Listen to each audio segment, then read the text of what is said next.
Namun di satu sisi ketika kita memiliki sifat mengharap dan yakin kepada Allah Subhanahu wa taala, kita perlu memiliki sifat khauf, yaitu sifat takut kepada Allah Subhanahu wa taala.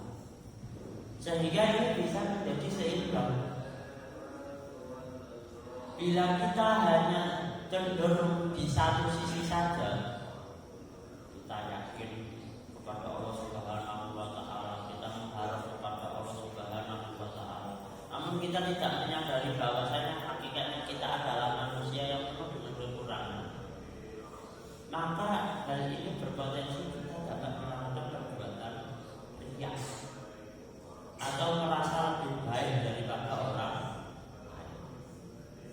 Namun bila kita ngaji dan yang dilihat hanyalah sisi sajidnya Allah Subhanahu wa taala atau hal-hal yang membuat kita takut kepada Allah Subhanahu wa taala seperti neraka, siksaan-siksaannya, perbuatan dosa, maka kita di dalam hati kita merasa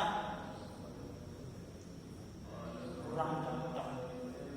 Kita benar-benar beragama Islam karena mungkin isinya hanya gak boleh ini, gak boleh itu. Makanya kita sebagai seorang Muslim harus menyadari kita harus memiliki sifat jawab.